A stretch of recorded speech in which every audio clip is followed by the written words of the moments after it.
दैनिक साथी के digital platform पर आपका स्वागत है। उत्तराखंड में रिसेप्शनिस्ट अंकिता भंडारी की हत्या के विरोध में हरियाणा के रेवाड़ी में भी प्रदर्शन किया गया। ऑल इंडिया महिला सांस्कृतिक संगठन की ओर से शहर के नेहरू पार्क में एकत्रित होकर रोष प्रदर्शन करते हुए जिला सचिवालय पहुंचकर ज्ञापन दिया गया। आपको बता दें कि रिसेप्शनिस्ट अंकिता भंडारी 18 सितंबर को गायब हुई थी, जिसके 5 दिन बाद उसका शव शनिवार को चिल्ला नहर से बरामद किया गया था। अंकिता हत्याकांड में पुलिस बीजेपी नेता के बेटे पुलकित आर्य सहित 3 लोगों को गिरफ्तार कर चुकी है।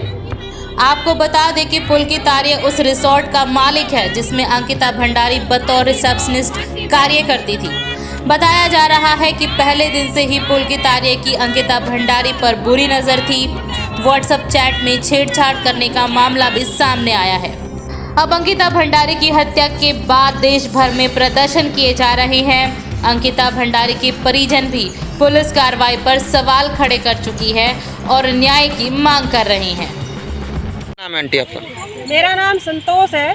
ऑल इंडिया महिला सांस्कृतिक संगठन की रेवाड़ी की जिला सचिव हूँ मैं। आज जो बहन अंकिता के साथ हुआ है वो बहुत ही बुरा हुआ है और सरकार के लोगों ने के जो सरकार में है उन लोगों का हाथ है इसमें। उसको एक्स्ट्रा वर्किंग के लिए उसको बुलाया गया, उसके साथ दरिंदगी की गई और जिंदा उसको नदी में फेंक दिया गया। ये उसके साथ बहुत ही गलत हुआ है। हम सरकार से मांग करते हैं कि जो लड़कियों के साथ आए दिन ये बलात्कार, ये रेप के जो केस बढ़ते जा रहे हैं, इनमें दोषियों को फांसी की सजा मिलनी चाहिए और इसके लिए ठोस कदम उठाया जाना चाहिए। मैं ऑल इंडिया महिला सांस्कृतिक संगठन की सदस्य हूँ।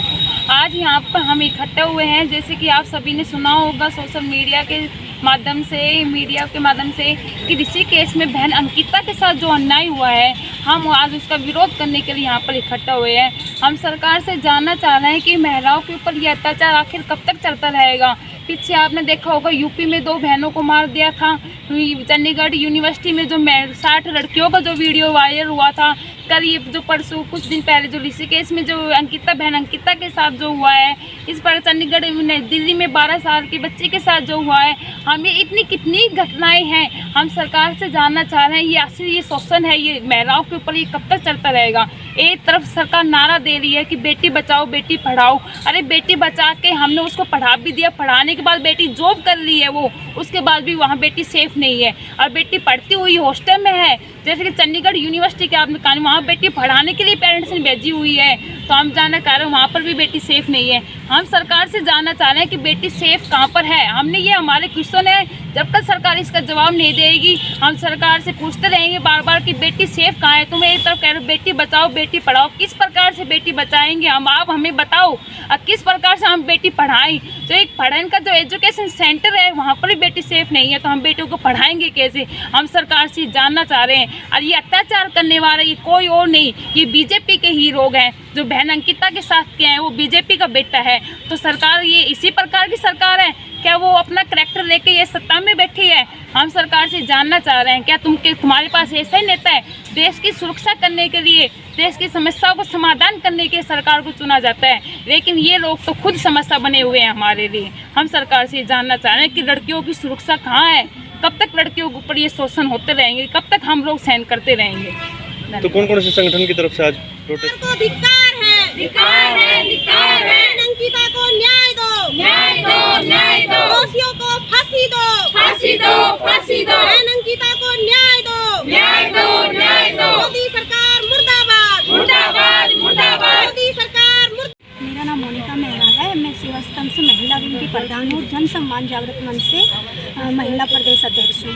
देखिए, जब उत्तराखंड की भूमि को देवभूमि माना जाता है और महिलाओं को हमारे समाज में माँ का दर्जा दिया गया है, और इसी भूमि पर एक लड़के के साथ अत्याचार होता है, उसके साथ दरिंदगी होती है और वो सारे बीजेपी दिग्गज नेताओं के बच्चे होते हैं।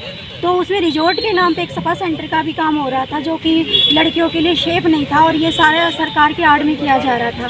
तो हम मोदी सरकार से ये उम्मीद करते हैं कि कम से कम बेटियों को न्याय दिलाइए और जो बेटी पढ़ाओ बेटी बचाओ का नारा है उसको आगे बढ़ाएं। सरकार से यही रिक्वेस्ट करते हैं, और बीजेपी सरकार ऐसा नहीं करती तो हम बीजेपी सरकार का विरोध करेंगे और इस तरह के सम्मेलन हमेशा चलते रहेंगे महिलाओं के प्रति। तो आज कैंडल मार्च भी निकाल रहे हैं? हाँ जी, आज कैंडल मार्च भी निकाल रहे हैं और ये हमारा आंदोलन भी है आज का। अपराधियों को फांसी दो, फांसी दो, फांसी दो। मोदी सरकार को धिक्कार है, धिक्कार है, धिक्कार है। मोदी सरकार मुर्दाबाद, मुर्दाबाद।